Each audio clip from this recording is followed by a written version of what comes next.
الله الرحمن الرحيم اللهم صل على سيدنا محمد وعلى آله وصحبه وسلم ولا ليال كسر دواده dhalinyarta iyo odayada iyo hablaha iyo dumarka intaba baranaya kooriskan oo ah CCNA-da ah in qaybo badan ayaa horay inoogu soo socday oo ilaa dhowr qaybood ayaan soo dhiganay maanta qaybta aan ku hadii ilaahay yiraahdo ku bilaabayno on yani waxoogaa maadaama muddo ka maqnaa in magaranaysa in YouTube-ka waxa aan maanta soo gelinayaa in cash protocol-kan ah magaranaysa Cisco proprietary protocol la yiraahdo ayaan guda galaynaa EIGRP ayaa la yiraahdaa protocol-kan magaciisa si aad arkaysaan in highlight-ka ku sameeyay EIGRP waxa weeye Cisco proprietary wuxuuna ka dhex shaqeeyaa routerada Cisco routerska ayuu ka dhex shaqeeyaa Cisco-na gaar u leh proprietary macnaheedu waxa weeye Cisco unbaa leh yani wuxuu in switch-kan waxa la yiraahdaa sorry in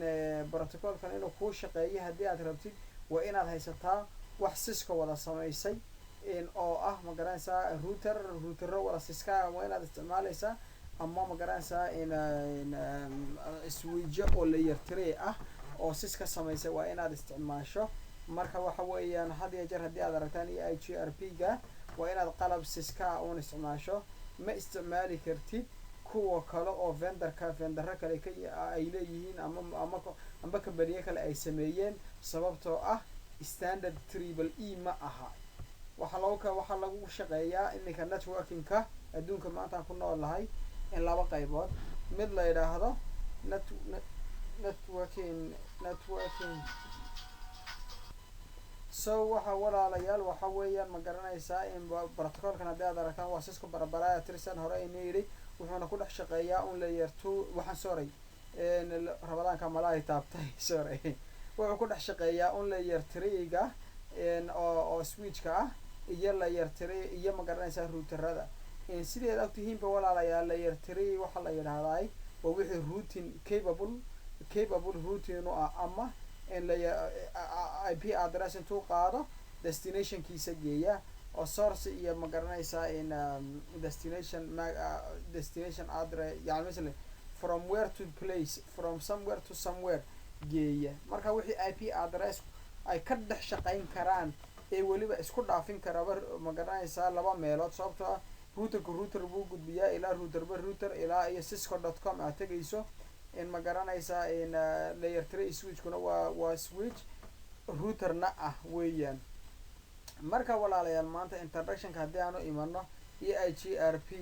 waxa weeyaan ma garanaysaa in introduction-ka EIGRP maanta waa maxay waxa la yiraahdaa EIGRP-da ida waxa loo soo gaabiyay enhanced in aidana waxa loo soo gaabiyay interior in oo ah ma garanaysaa tii gudaha ah G-dana gateway ayaa loo soo gaabiyay maadaama ay layer 3 ka dhex shaqeyso R-tuna waa routing oo wax way root garaysaa protocol-kuna waa qaabkee wuxuu root garaynaysaa oo waa protocol ama waa nidaam ama waa hab gudaha ka shaqeeya routerada dhexdooda ka shaqeeya kaas oo ma garanaysaa in lagu root gareeyo ma garanaysaa in yani qaada baakada qaada magac kale ay labaad ay leedahay waxa la yiraahdaa hybrid routing protocol ayaa la yiraahdaa in walaalayaal sida wada ogsoontihiinba ama idin sheegayaba EIGRP waxay isticmaashaa waxa la yiraahdo something called composite matrix waxa la yiraahdo composite matrix oo ma garanaysaa in isku jir nambaro isku jir ah ay isticmaashaa numberka rada waxa la yiraahdaa oo kale key values ayaa la yiraahdaa kaas maxay markaa u isticmaashaa to calculate si ay ugu calculate garayso it is best path yani mesela for example routerka hadii ay labo ma garanaysaa in connection ku xiran yahay ama WAN ha noqdaan ama ethernet ama fast ethernet ha noqdaan ama ethernet ha noqdaan in ama gigabyte ha noqdaan in ma garanaysaa in oo EIGRP ku shaqeynayo markasta wuxuu ma garanaysaa au sameynaya oo yani calculate garanaya ama xisaabinaya wadada ugu dhow iyada uu ku xisaabtamayo for example hadii uu computer au data u diro computer kale marka wadada ugu dhow ama yani ugu wanaagsan uu maray yani mesela oo shortcut-ka ama wadada ugu dhow oo mari karo iyo ku xisaabinaya ama iyo maraya marka markasta uu magaranaysaa EIGRB du ay qaado in magaranaysaa data u qaadaba wuxuu xisaabiyaa had iyo jeer meesha u dhow ee meesha uu datada u wada geynayo wadada ugu dhow uu marayo marka key valueskan amba composite matrix ama key valuegan waxaa ku xisaabisaa in magaranaysaa waa sida wadadeeda ugu wanaagsan ay wax ku geyn karto halka wax ku geyn karto key valueskan walaalayaal waxay yihiin 1 ama 0 marka in laba ayaa wana by default ama asal ahaan laba ayaa hal ah in labada waxaa la yidhahdaa bandwidth oo ah magaranaysaa in capacity-ga ama inta in magaranaysaa in data ee lagu siiyey yani مثلا provider-ka ku assign gareeyay ama ku siiyey iyo waxa la yidhahdaa delay inta millisecond ay ku hakan karto in magaranaysaa in wire-ka labadaas ayaa by default ona in tani kale magaranaysaa zero-gani waa loading oo yani مثلا hadduu jam ka jiro ama magaranaysaa congestion ka jiro xadhiga ah waa off iyada by default in magaranaysaa iyo tan kale oo magaranaysaa in magaranaysaa reliable ah oo reliability ayaa la yidhahdaa yani مثلا inta isku haleynta xadhigu ay la-egtahay for example inuu xadhigu aad iyo aad u wanaagsan yahay oo maaragtay yani datada midna lumin iyo inay wax ka lumeen markaas ka garana iyo yani مثلا in ay ku shaqaysaa marka by default waa off iyo tan saddexaad oo ah ma garanaysaa in MTU oo tan shanaad oo ah MTU oo la dhaha maximum transmission unit oo ah inta au ma garanaysaa halkii imisa inta packet oo markiiba au diri karo by default waa 1500 kuma qorin halkan by default waa 1500 ayuu diri karaa oo packet may garatay markaas waa sidaas Cisco marka haddaba Cisco proprietary weeyi magaranaysaa EIGRB si hore baan soo sheegnay waa Cisco proprietary protocol weeyi waxaana la abuuray ayaa la yiraahdaa ama la sameeyay in 1994 waxay 1994 ayaa la sameeyay oo yani مثلا ay Cisco samaysay waxayna isticmaashaa protocol la yiraahdo oo iyada u gaar ah oo la yiraahdo 88 ama 88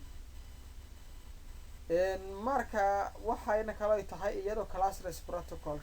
protocol waa maxay wuxuu isticmaalaa VLSM-ka sidaan hore u soo wada marnay ama subnetting hore aan u soo wada marnay waa hal network oo lagu siiyey oo qaybsatay iyo support garaysa waxaan ognahay in ribta oo kale version 1 ma support gareeyo version 2 uma support gareeyo marka tani waa classless protocol ayaa la yiraahdaa ama ma garanaysaa marka waxay support garaysaa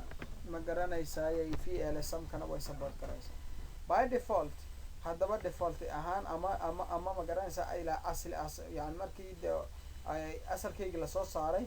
waxa ay samaysaa yani asal ahaan waxay caado u leedahay oo ay samaysaa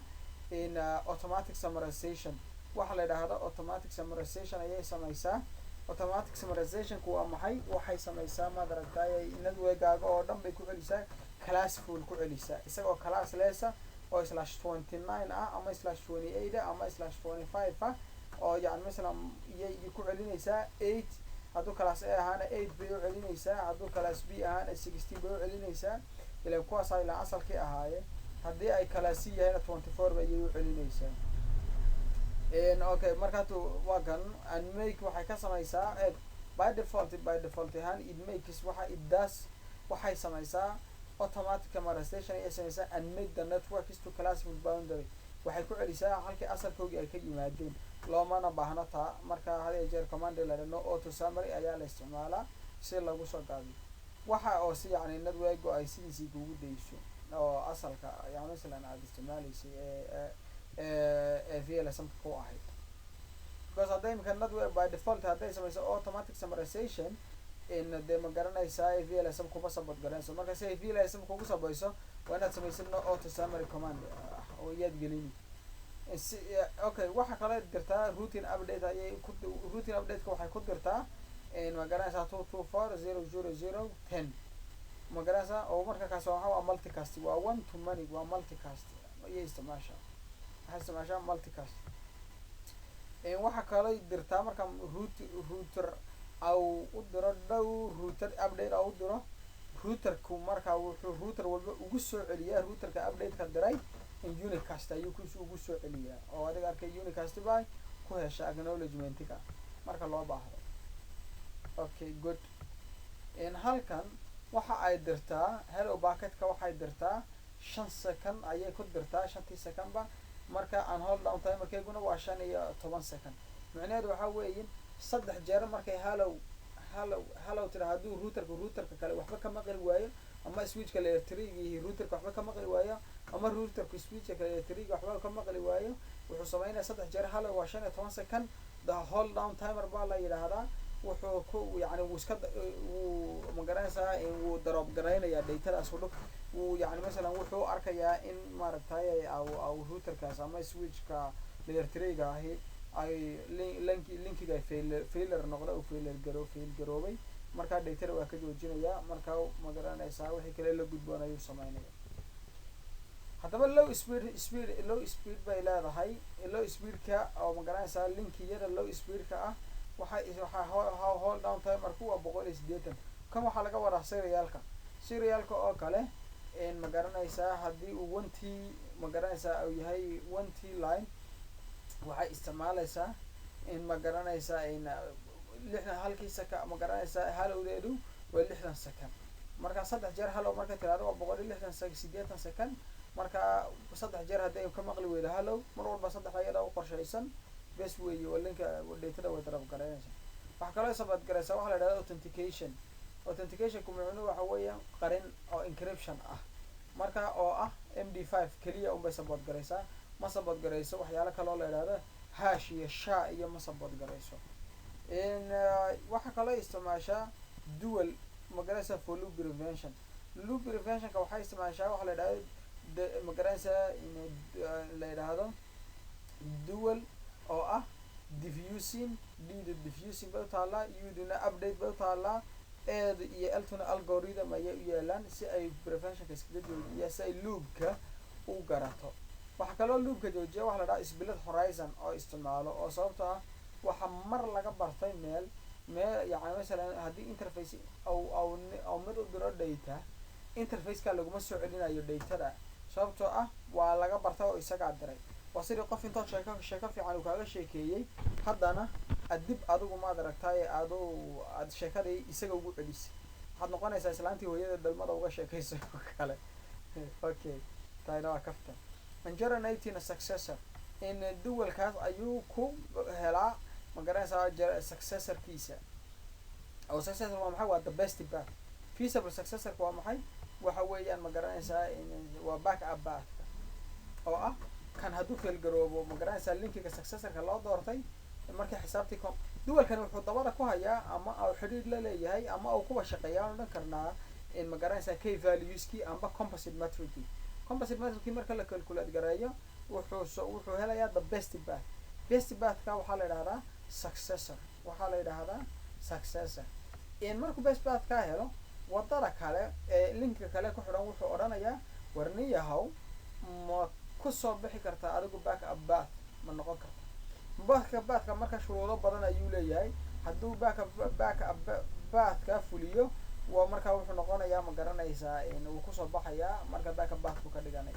shuruudahana waxa ugu waaweyn successor-ku inta uu number haysto ama markii la isku geeyaha uu noqday hadduu feasible successor-ka laba kale leh waan kusoo noqon doonaa anyway marka feasible successor-kuna waa backup path يعني hoos ayaan sii socon doonaa oo waan sheegi doonaa waxa halkan aan ka sheegay aan rabay. it supports waxa kale oo support something called la yiraahdo load balance iyo unequal load balance. equal load balance waxa weeyaan wax ma aragtay aad ku support ya mesela in data-daada markuu linkigan siiyo content for example hadii kana bandwidth ku content yahay kana bandwidth ku content yahay kana content buu siinaya kana content buu siinaya laakiin hadduu midna bandwidth ku 100 yahay midna bandwidth-kiisa kale content yahay waxaad isticmaalaysaa waxa la yiraahdaa unequal load balancing iyada oo kaliya ayaa support garaysa. unequal load balancing waa maxay ka content-ka markay laba jeer siiso iyo ka 100-ka ana hal siinaysa data-da macnaheedu waxa weeye marka midna 100-kiiba siisa midna 100-ka ayaa siisa marka default-igu waa afar linki ayaa support garaysa maximum-kuna laakiin waa 6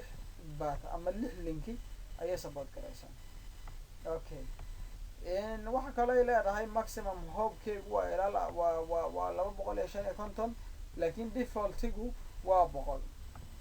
defaultigu waa 100 in the iOS releases marka iOS yadii ugu dambeeyay okay marka intaas waxaan kaga baxaynaa ma garanaysaa in EIGRPD laakiin oo yani theory-ga ahayd laakiin waxa kale oo samaynaynaa haddii ilaahay yiraahdo in balaab baan waxoogaa kuwa inagu fiirinaya si aan inagu eego ma garanaysaa in successorka iyo feasible successorka waxay ku daarato marka laabab hore aan u sameeyey ayaan fiirini marka waxaan fiirinayaa kuwa aan ku sameeyey EIGRP so EIGRP kana shaqeynaya talo aan fiirinay contour yaa noo fiirinayaa so laabkan ayaa idin tusayaa halkan waxaa nagu soo ahayd oo ni proof gareynaya waxay ma garanaysaa isticmaashaa wax la yidhaahdo composite matrix ama k value ay isticmaashaa waan nidhi si ay ugu doorato for the best path marka waan ka routerka switchka router baan galaynaa marka bal waa idin proof gareynaya haddii ilaahay yidhaahdo si aad ila aragtaan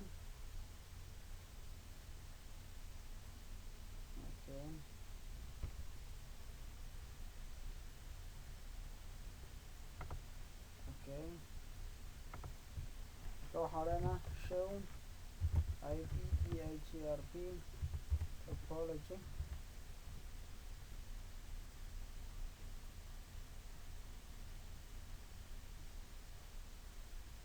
waxaad arkaysaan walaalayaal FD-ga aad arkaysaan waa feasible distance-ga aan nii sheegayay successorkii aan kuu nii sheegayayna waa kan LNK value-gana waxay ku shaqeeyaan successor iyo ma garanaysaa in waxay ku shaqeeyaan maad aragtay iyo feasible successor waa dinkii idin lahaa marka waxaad eegtaan halkan away waa kan marka waxaan nidhi successor dualku waxaan wuxuu ku shaqeeyaa k value-gaan soo sheegnay marka waxay doorataa successor iyo feasible successor marka waa kan commandigan isticmaalay show IP EIGRP topology marka waxaa lagu leeyahay networka 111.0 networka ah successor weeyi successorkiisu waxa weeya successor weeyi waxaana FD-giisu wuxuu yahay intaas oo ah 25 maga 2585 oo ah uu yahay marka waxa ka ma garanaysaa waa isaga ayaa successorkiisa iyuu yahay ma garanaysaa awkani uu yahay marka waxaana loo marayaa kaas FD-giisuna waa intaas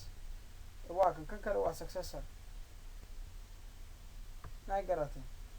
marka waxa weeyaan waa sidaasay successorka ku doortaa nambaraduna waa nambarada badan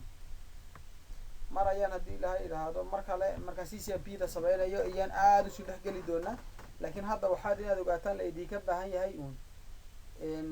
waxa hadda inaad ogaataan la idinka baahan yahay uun inay EIGRP-du tahay Cisco proprietary inaad ma garanaysaa ma garanaysaa EIGRP-da aad configure garayn kartaan oo ma garanaysaa configuration-ka au ma garanaysaa awna badnayn waxa kaloo la idinka baahan yahay uun ma garanaysaa